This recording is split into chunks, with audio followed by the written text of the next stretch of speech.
Hello and welcome everyone to V V studies. आज हम advertising management का एक नया टॉपिक पढ़ने वाले हैं and it is a very important topic from first unit, that is role of advertisement या फिर role of marketing, role of advertising in marketing.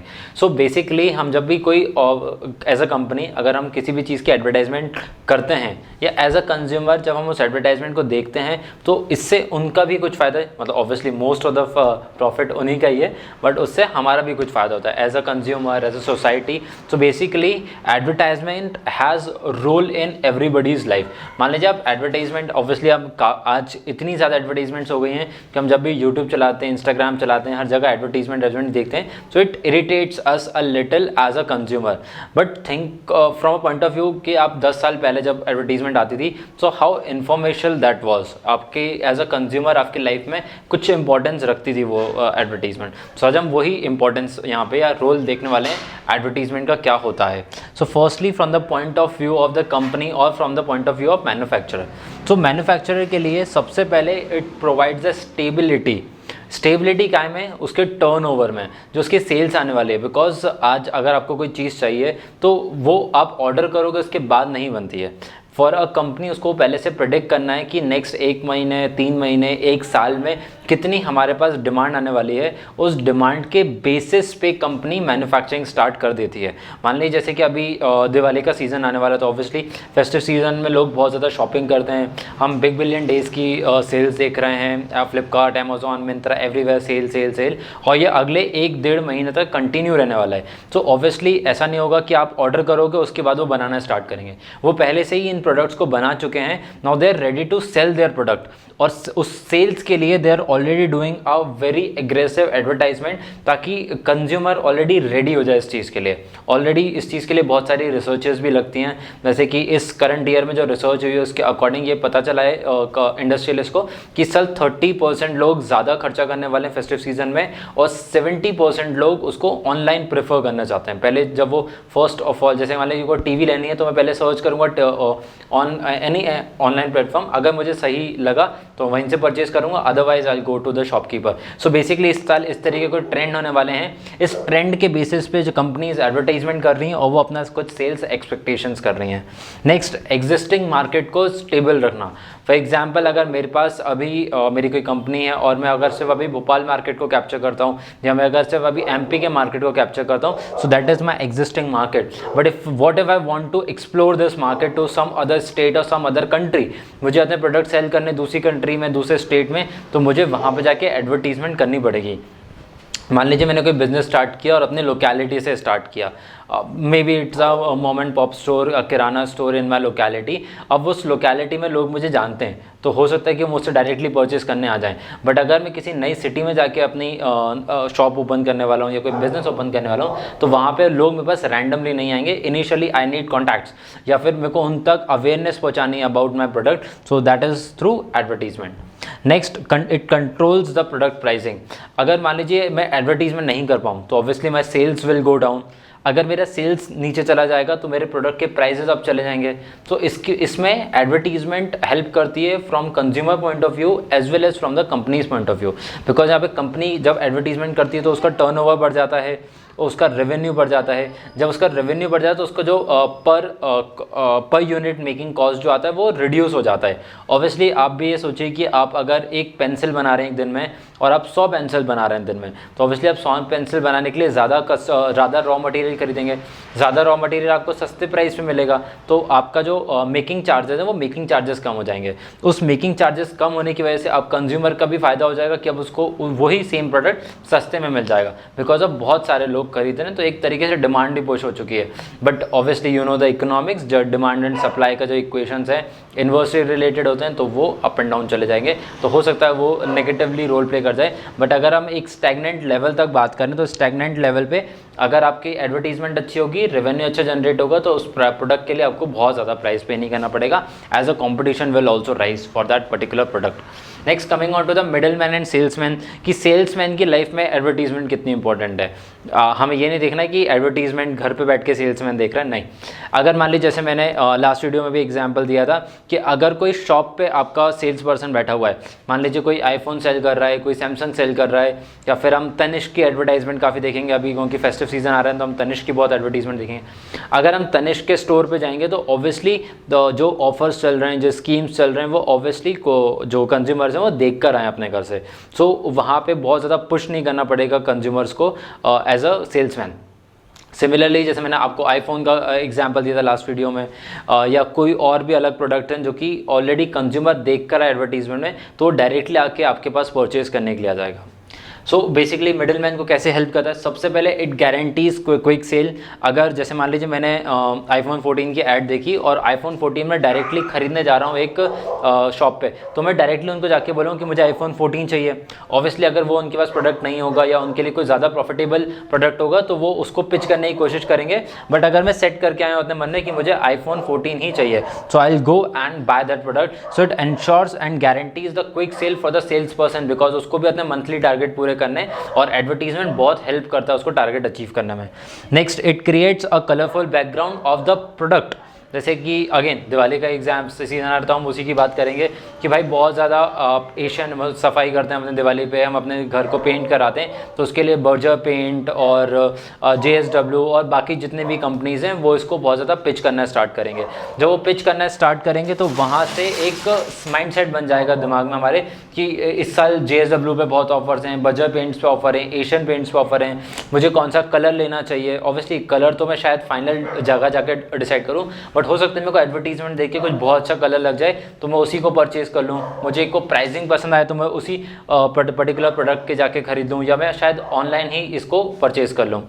Next, lightens his job. जो प्रेशर बिल्डअप हो जाता है किसी भी मिडिल मैन या sales person के ऊपर कि उसको टारगेट अचीव करने हैं, तो टारगेट के लिए एक तरीके से उसको बहुत उसकी जॉब लाइटन हो जाएगी कि अगर उसको हर एक प्रोडक्ट को समझाना ना पड़े कंज्यूमर को। मान लीजिए बस दिन में मैं ICICI का क्रेडिट कार्ड बेच रहा हूँ, किसी भी कंपनी का क्रेडिट कार्ड बेच रहा हूँ, तो आजकल जो एडवर्टीजमेंट्स आ रही हैं जो हम ऑब्वियसली हर एक सोर्स पे देखते हैं, तो उस सोर्सेज से हमें कुछ ना कुछ डिटेल पता चल जाती है क्रेडिट कार्ड के बारे में। तो जो मेरे पास कंज्यूमर आएगा या मैं किसी कंज्यूमर को अप्रोच करूँगा तो उसके मन में, उसने एडवर्टीजमेंट देख के रखी है तो उसके मन में एक थोड़ा सा क्लैरिटी है कि व्हाट इज़ क्रेडिट कार्ड, उसके थोड़े बहुत फीचर्स उसको पता होते हैं, थोड़े एडवांटेज और डिसएडवांटेज उसको पता होते हैं, तो वो एक क्विक डिसीजन ले लेता है। बहुत बार ऐसा होता है कि हमारे पास कॉल आते हैं उसी टाइम उसको मना कर देते हैं because we know a certain disadvantages, but the person who knows the advantages of its वो उसके साथ थोड़ा कॉन्टैक्ट बनाता है, उसके साथ में थोड़ा टाइम स्पेंड करता है just to know more about his services. तो इस तरीके से सेल्समैन के ऊपर एक तरीके से लाइटन हो जाता है कि उसको किस पर्टिकुलर कंज्यूमर को अप्रोच करना है, किसको स्ट्रांगली अप्रोच नहीं करना है। लास्टली उसके मन में कॉन्फिडेंस बढ़ जाता है, ये कंज्यूमर के लिए भी है और सेल्स पर्सन के लिए भी, कि दोनों का कॉन्फिडेंस बूस्ट अप हो जाता है आफ्टर सीइंग द एडवर्टीजमेंट। क्या बहुत ज़्यादा एडवर्टीजमेंट हो रही है इस पर्टिकुलर प्रोडक्ट की, तो कंज्यूमर इसको अप्रोच ज़रूर करेगा। At least he think about this product for buying once. अगर मोबाइल खरीद रहा है तो इस पर्टिकुलर अगर वो उसके प्राइस रेंज में आ रहा है तो इसको ज़रूर एक बार लुक आफ्टर करेगा। नेक्स्ट, कंज्यूमर्स के लिए क्या बेनिफिट होते हैं। Firstly it is the driving force. मेरे को कुछ एडवर्टीजमेंट कंटिन्यूसली देख रहा हूँ तो मुझे बहुत एंथुजियास्टिक फील हो रहा है उससे। जैसे माउंटेन ड्यू की ऐड आती है, बहुत एक्साइटमेंट होती है, बहुत थ्रिल वाली ऐड होती है, तो एक गिट्स ऑफ अ बूस्ट कि हाँ भाई ये एक बेवरेज शायद अच्छा होगा, मेरे को ये कंज्यूम करना चाहिए। या सिमिलरली कोई टाटा मोटर्स की जैसे कि EV की बहुत ज़्यादा एडवर्टीजमेंट आती हैं, तो वो नेक्सॉन को मैं परचेज़ करने की, अगर मैं हो सकता है मैं अगर मैं कार परचेज़ करने जा रहा हूँ तो उस कार के बारे में मैं सोच सकता हूँ क्या इसके पास ये फीचर्स हैं और ये फीचर्स मुझे पसंद हैं। कोई ऐसे कोई पर्टिकुलर कार देखी या कोई पर्टिकुलर बाइक देखी जिसमें मेरे को दिखने में बहुत अच्छी लगी, तो हो सकता है that will be my driving force. या कोई ऐसा नया प्रोडक्ट आ गया जिसका प्राइस बहुत ज़्यादा डाउन हो गया, so again that will be a driving force for the consumer. जैसे कि अभी हम सेल्स की तरफ बहुत पुश होंगे, सब लोग, मोस्ट ऑफ द इंडियंस अभी फ्लिपकार्ट, अमेजॉन और मिंत्रा को बहुत दिनों तक सर्च करने वाले हैं because they are attracted towards the pricing. हो सकता है वो खरीदें ना खरीदें, but at least they will go and watch the website. Next, it ensures better quality product. अब किसी प्रोडक्ट की अगर कंटिन्यूसली एडवर्टीजमेंट आती है, हम देखते हैं और उसमें वो आपको इंश्योर करना है कि हाँ ये प्रोडक्ट बहुत अच्छा है। जैसे कि कैनन कैन का कैमरे की आ सकती है, निकॉन के कैमरे की आ सकती है, वो आपको कंटिन्यूसली ये चीज़ बोलने की कोशिश करेंगे कि हाँ ये पर्टिकुलर प्रोडक्ट बहुत अच्छा है, इसकी इतनी गारंटी है, इतने हम सर्विसेज देते हैं इस पर्टिकुलर प्रोडक्ट में, तो दैट गिव्स मी कॉन्फिडेंस कि हाँ ये वाला प्रोडक्ट लेना चाहिए। इसकी एडवर्टीजमेंट बहुत ज़्यादा आती है, कोई ब्रांड होगा। और वेरेज अगर किसी की बहुत कम एडवर्टीजमेंट आती है, we have not heard of the brand, तो हम सोचते हैं कि कोई लोकल ब्रांड होगा, इसका नहीं खरीदना चाहिए, दूसरे के खरीदना चाहिए जिसकी बहुत ज़्यादा एडवर्टीजमेंट आती है, बिकॉज उसने हमारे मन में एक परसेप्शन बना दिया है that this is a bigger brand. Lastly it saves good deal of time. अगर एज अ कंज्यूमर कुछ खरीदने जा रहा हूँ तो मुझे अगर कोई एडवर्टीजमेंट नहीं देखी होती तो मुझे जीरो से लेकर जब तक मैं परचेज नहीं कर लेता उतना मेरे को टाइम स्पेंड करना पड़ता, but because of the advertisement मैंने ऑलरेडी स्क्रूटनाइज कर लिया कि मुझे कौन सी कंपनी के कौन से ब्रांड्स प्रेफर करने हैं, कौन से ब्रांड्स प्रेफर नहीं करना है, और उनको काफ़ी चीज़ें मेरे को एडवर्टीजमेंट से ही पता चल जाते हैं कि इनका प्राइस रेंज क्या है, इनकी क्वालिटी क्या है, इनकी सर्विसेज क्या है, इनके फीचर्स क्या क्या हैं, तो मुझे बहुत ज़्यादा टाइम स्पेंड नहीं करना पड़ेगा सेल्समैन के साथ।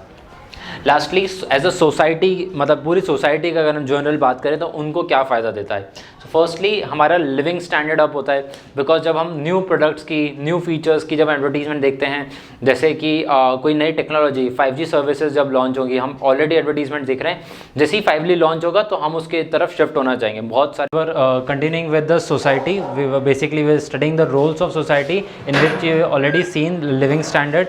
Next point is employment opportunities, जैसे कि अगर आप मान लीजिए कोई नई कंपनीज अगर इंडिया में स्टार्टअप हो रही हैं, ठीक है, जब वो कंपनीज ग्रो करेंगी, फॉर एग्जांपल जैसे कि हम टाटा, रिलायंस, अडानी, ये बड़ी बड़ी कंपनीज की हम बात करते हैं जो कि बहुत सालों से इंडिया में काम करते हैं और बहुत ज़्यादा एम्प्लॉयमेंट अपॉर्चुनिटीज़ भी इनसे जनरेट होती हैं। जैसे कि हम IT में बात करते हैं, TCS की, इन्फोसिस की, विप्रो की, ITC की अगर हम बात करते हैं FMCG सेक्टर में, तो ये ऐसी कंपनीज हैं जो इंडिया में बहुत ज़्यादा एम्प्लॉयमेंट अपॉर्चुनिटीज़ क्रिएट करती हैं। बट जो हमारे न्यू एडटेक कंपनीज, जैसे कि हम ओयो को देखते हैं, मेक माई ट्रिप को देखते हैं, या फिर इस तरीके से बहुत सारी ऐसे new AI related technologies develop हो रही हैं, कुछ FMCG रिलेटेड कंपनीज़ न्यू आ रही हैं, फ्लिपकार्ट, अमेज़ॉन, ये नई कंपनीज सारी जो डेवलप हुई हैं। या फिर अगर हम जो अभी स्टॉक ब्रोकर्स देखते हैं, जैसे कि एंजल ब्रोकिंग है, ज़रोदा है, तो ये न्यू एडटेक कंपनीज़ जो आ रही हैं वो भी काफ़ी ज़्यादा एम्प्लॉयमेंट अपॉर्चुनिटीज़ जनरेट कर रही हैं।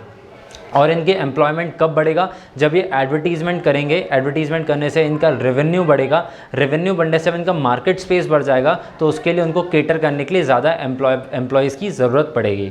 Next is new horizon of knowledge. जब आप कोई एडवर्टीजमेंट देखते हो एज इन जनरल, जैसे कि आप RBI की अगर कभी एडवर्टीजमेंट आती है हम वो देखते हैं, तो उससे हमें पता चलता है कि हमें RBI क्या क्या सर्विसेज देता है और जो फ्रॉड्स हो रहे हैं उन फ्रॉड से किस तरीके से बचना है। सिमिलरली जैसे I am a very sports enthusiast, तो अगर कोई नई सीरीज़ होने वाली होती है, जैसे कि अभी इंडिया ऑस्ट्रेलिया की सीरीज़ चल रही है, अपकमिंग में इंडिया और साउथ अफ्रीका की सीरीज़ है, तो ये मुझे पहले ही पता चल जाएगा थ्रू एडवर्टीजमेंट। सिमिलरली ऐसे बहुत सारे, कुछ हो सकता है कोई नया प्रोडक्ट लॉन्च होने वाला हो, या जैसे काफ़ी टाइम हम मीडिया वगैरह पे देखते हैं, इंस्टाग्राम वगैरह पे काफ़ी हमारे लोकल पेजेस बने होते हैं, सिटी के पेजेस हैं, नेशन के पेजेस हैं, तो उसमें अगर कोई भी नई चीज़ होने वाली होती है तो उसका हमें पहले ही एडवर्टीजमेंट के थ्रू पता चल जाता है। सो बेसिकली हमें एडवर्टीजमेंट सिर्फ कंपनी के पॉइंट ऑफ व्यू से नहीं देखनी है, हमें एडवर्टीजमेंट देखनी है in general point of view से भी, जो हमारी सोसाइटी रिलेटेड एडवर्टीजमेंट्स होते हैं, जिसके थ्रू हम फ्रॉड से बच पाते हैं, या फिर कोई अगर नई चीज़ ओपन अप होती है तो उसके बारे में हमें अवेयरनेस होती है, कोई इवेंट होता है तो उस इवेंट के बारे में हमें पता चल जाता है कि वो इवेंट कब होने वाला है, कहाँ होने वाला है, and so on. Lastly upholds culture of a nation. Generally जैसे अभी अगर हम बात करें, फेस्टिव सीज़न आ चुका है, फेस्टिव सीज़न में अभी गणेश चतुर्थी ख़त्म हुआ, अब दुर्गा पूजा आ जाएगी, तो दुर्गा पूजा आएगी तो उससे रिलेटेड बहुत सारे गरबा के भी इवेंट्स होंगे। अब गरबा इवेंट से रिलेटेड जो भी तैयारियां होंगी, अब वो इवेंट कहाँ पर होना है, उस इवेंट के लिए आपको किस तरीके से तैयारियाँ करनी है। सो बेसिकली, और जो सारे पंडाल वगैरह भी लगते हैं, पंडालों में पूजा होती हैं, तो लोग भी उस पंडालों को विजिट करते हैं। तो ये सब जो आपका कल्चर को जो गेट टुगेदर करेगा, मतलब एक तरीके से लिंक अप करेगा, दैट इज़ थ्रू एडवर्टीजमेंट। अगर वो पंडाल से एडवर्टीजमेंट होगा या बेसिकली माउथ ऑफ वर्ड से एडवर्टीजमेंट होगा उसका, तो आप वहाँ पे जाओगे, वो कल्चर को अपने सेलिब्रेट करोगे। So this is how you uphold your nation by advertisement. So आपको सिर्फ एक पॉइंट ऑफ व्यू देखना है कि एडवर्टीजमेंट एक कंपनी कर रही है, तो वो कंपनी सिर्फ अपना रेवेन्यू बढ़ाने के लिए देखना है, इसके और भी सारे एस्पेक्ट होते हैं। I hope the topic is clear to you.